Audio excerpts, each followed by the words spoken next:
Material, like for example, you have Bon Jovi 2020 coming out. Do you ever, have a lot of pressure to top some of the previous successes? Again, you can't chase that. You know, if we tried to rewrite Bad Name and Prayer and Wanted and Bed of Roses, you'd be chasing something. The reason those songs worked is because they were original.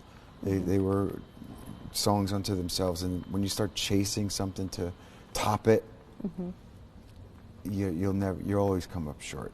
You'll never do it. You've referred to the band as a marriage, sexless marriage.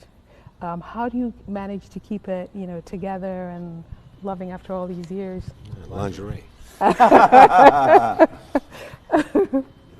Dress up nice for each other. No touch. No touch. It's an interesting family. Basically, you live most of your life together, and the experiences and all the stuff we're talking about now, we've seen together. And again, you forget a lot of it, because there's been so much. But there's not much we haven't done together as a band, and it's nice to be blessed to still do it. And right at the beginning, it was, we said, this is the most important thing. We're going to play, we're going to be the best that we can be. Every time we walk out on that stage, the best that you can be. Anytime you go into that studio, anytime you work, it's the best you can be. And that's, when you get those combination of people, then it's powerful. And it's still that way. And I never walking on stage because we want to kill it and have a great time. So if you had to give advice to the 19-year-old version of yourselves, well, what kind of advice would you give them?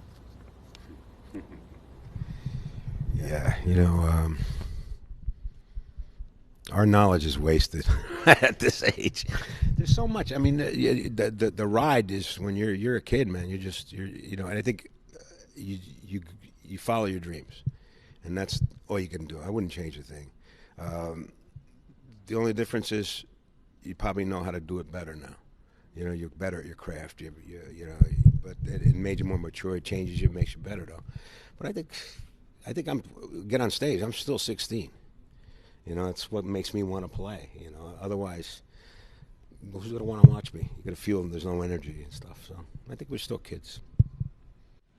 Yeah, it's called playing, not working. You play. It's fun. Awesome. So speaking of I was actually going to ask about the environment. You talk about the current album being more socially conscious. Could you talk a little bit more about the messages that you want people to get out of it, and also why it's important to you? Well, often I'm asked when you're writing songs, where does the subject matter come from? And my response has been that every day is an opportunity to make a memory. You just have to be open to it and sit down and channel it. So every day that you're watching the news or reading the paper or driving down the street, living your own life, is an opportunity to write. Some days you want to channel, and some days you turn it off. But I was taken by a lot of subjects during the course of the last year. Like I'd said, whether it was the soldiers with PTSD, I just never thought about that before. So to write it, you had to write it well, because it was important to me that service members would look at it and think it was authentic, think that every line rang true. So I worked very hard on that.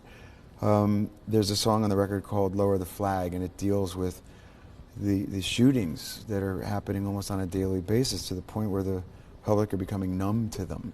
So again, I wanted to make you feel the anguish that the families go through, but without taking sides. Because there are those who, they stand strongly behind their Second Amendment rights, and there are those who say that we should abolish all of that, right? So I'm not here to take sides as much just to state the facts. So that's yet another song like that. You get to a certain place in your life where if you're writing a song about your family or your situation in life, we've come to an age where it's more than, I grew up, I chased my dreams, I met a girl, I got married. Well, now you start thinking about the loss of life, those who have been with us and pass.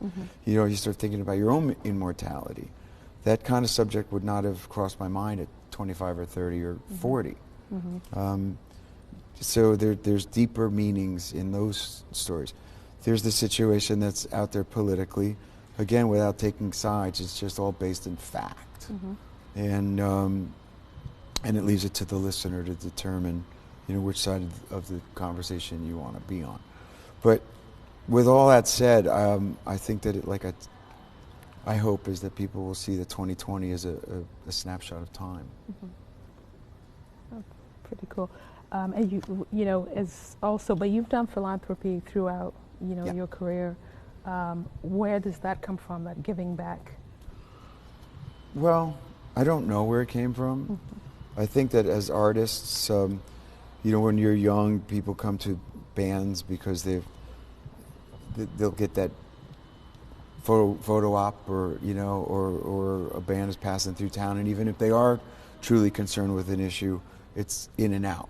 When you become deeper involved in causes, and in my case, the housing and the restaurants, that came with time and experience, and finding something that we felt we could maybe make a little dent in, and so that's where that came from.